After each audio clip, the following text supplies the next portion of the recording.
utilizada, segundo os holandeses ali, de forma não devida pela China. Eles praticamente desapropriaram isso e alegaram exatamente uma lei de segurança nacional, uma lei antiga para tempos mais difíceis, ou tempos de guerra, né? A gente só vai falar muito mais sobre isso, mas eu quis trazer essa informação para vocês, tá?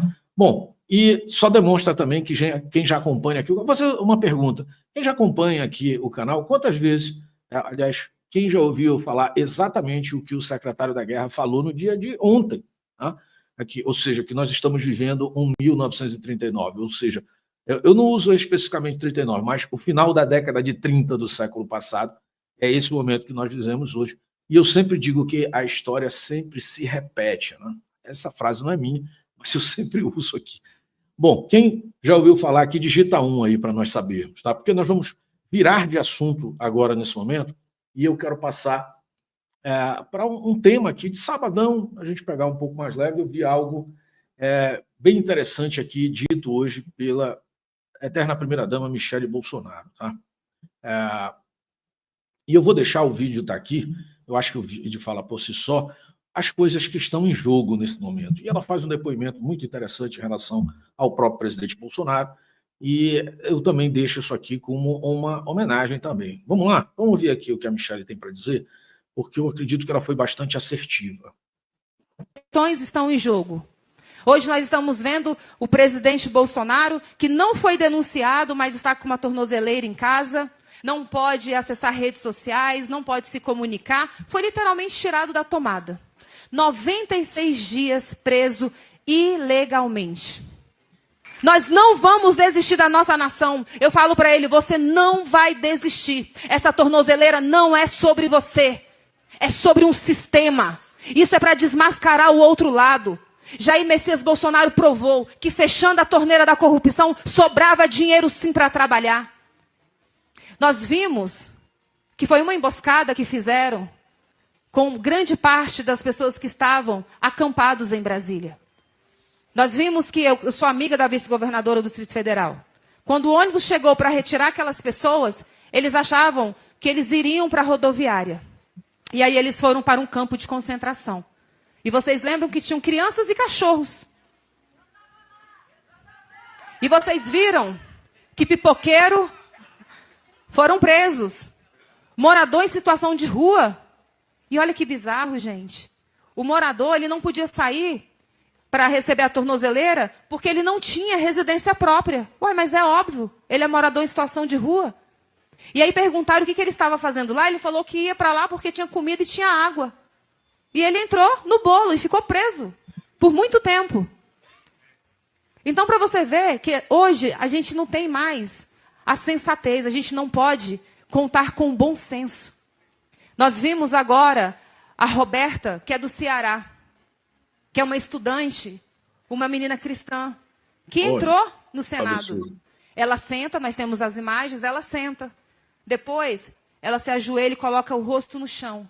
E apenas ora. 14 anos de prisão. Mas nós estamos vivendo uma inversão de valores.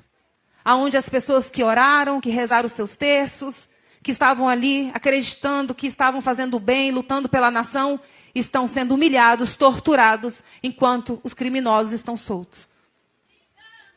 Vingança, perseguição e crueldade para calar a maior voz da direita, que no passado era sozinha. E hoje eles querem calar a voz de Jair Messias Bolsonaro. Mas eles não vão conseguir, porque nós somos um exército que vamos multiplicar os nossos valores, os nossos princípios, as nossas pautas. Só falou verdades aí a Michele Bolsonaro. Eu quis trazer aqui, interessante, e faz a gente lembrar. Eu digo que a melhor forma de um assunto cair no descaso é a gente parar de falar. Então é importante que sempre que uma voz relevante na direita, seja um comunicador, um político, enfim, vindo aí da própria Michele Bolsonaro, é óbvio que isso potencializa ainda mais, lembrando que tudo aquilo foi uma armação, e eu já falei isso aqui infinitas vezes aqui. Eu sempre disse que ali era uma armadilha. Aliás, nós falávamos sobre isso em dezembro, antes que as pessoas fossem direcionadas para ali. até dezembro, pessoal, muita coisa poderia ser feita, inclusive dentro, como o presidente sempre costuma dizer, dentro das 4 linhas. Faltou ali alguma coisa que impediu que isso ocorresse. Muita coisa poderia ser feita. Eu acredito que perderam o time, era para ter sido, o que tinha que ser feito dentro da lei era para ter sido feito quando foi proposto em julho. Está lá aquela reunião, a mais simbólica de todas é a reunião ministerial que o presidente faz ali, a reunião que depois acabou vazando, né?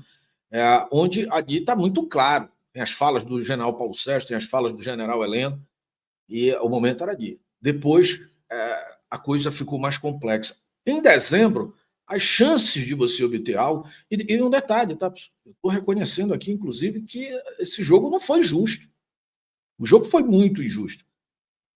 E para que a gente e não fique só nas palavras, o momento em que o partido do presidente Bolsonaro... A gente vai citar que todo o processo político foi injusto. Lembra da questão das rádios, das inserções, perseguição aos apoiadores do presidente, vozes caladas exclusivamente para a direita e vozes incentivadas, inclusive, com muito dinheiro para a esquerda. O jogo foi totalmente injusto, foi um jogo sujo. A campanha de 2022 foi uma campanha suja, com uma mão em cima da balança, né? Para um lado. Só que a gota d'água disso, no meu entendimento, foi no momento que passa o processo eleitoral e, de forma legítima, um direito partidário, o presidente pede ao presidente do PL, o presidente Bolsonaro pede ao Valdemar, que entre com uma ação no TSE sobre a questão da transparência do processo, pedindo ali o que quem cabe no processo político brasileiro e no processo jurídico brasileiro, cabe ao partido político questionar as questões. Qualquer cidadão também pode, mas o partido político é quem tem legitimidade para questionar, inclusive uma eleição. Não existe essa história, não é sagrado um processo eleitoral, nem quem o conduz.